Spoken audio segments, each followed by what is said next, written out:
போங்க சார், பணமெல்லாம் எந்த நிம்மதியும் கொடுக்காது. மேடம், மாசம் கட்ட வேண்டிய இஎம்ஐ பவுன்ஸ் ஆனதுக்கு அப்புறம் தன்னோட லிஸ்ட்ல இருக்கிற எல்லா நம்பருக்கும் கால் பண்ணி ஒரு 5000 இருக்குமா, ஒரு 10,000 இருக்குமா, ஒரு 2000 இருக்குமான்னு மனசு வலியோட என்னைக்காவது நீங்க கேட்டிருக்கீங்களா? காலையில சாப்பிட காசு இல்லாம வெறும் 2 டீய குடிச்சிட்டு காஞ்சு போன வயிற்று என்னைக்காவது நீங்க பாத்துக்கிட்டு இருந்திருக்கீங்களா? கிட்டத்தட்ட 12 மணி நேரம் உழைச்சிட்டு முகமெல்லாம் வெளிரி போய் உடம்பெல்லாம் வேர்வையாகி பிஞ்சு போன பேக்க தோல்ல மாட்டிக்கிட்டு பஸ்லயோ ட்ரெயின்லயோ கம்பியை பிடிச்சிட்டு நின்னுகிட்டு என்னைக்காவது நீங்க வந்திருக்கிறீங்களா மேடம்?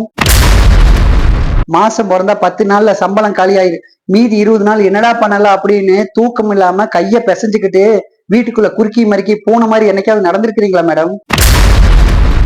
தன்னோட குழந்தை ஆசையா அப்பா கிட்ட கேக்கு, அப்பா இந்த பிறந்த நாளுக்காவது எனக்கு ஒரு துணி எடுத்து கொடுப்பா அப்படின்னு சொல்லியிருக்கு. அந்த சூழ்நிலையில கையில் 200 ரூபாய் வச்சுக்கிட்டு துணிக்கடை வாசல்ல அப்பாவி மாதிரி பாத்துக்கிட்டு என்னைக்காவது நின்றுக்கிறீங்களா மேடம்? காலேஜ்ல பீஸ் கட்டாம பையனை வெளியே நிறுத்திடுவாங்க. அந்த சூழ்நிலையில பையன் வந்து வீட்டுல அழுவான்.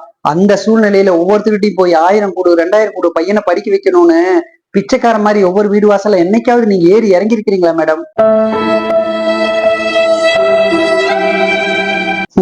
இப்படி எல்லாம் எதுவுமே பண்ணாம பணத்திலேயே பிறந்து வளர்ந்த நீங்களாம் தான் மேடம் சொல்றீங்க பணம் எல்லாம் எந்த நிம்மதியும் கொடுக்காதுன்னு.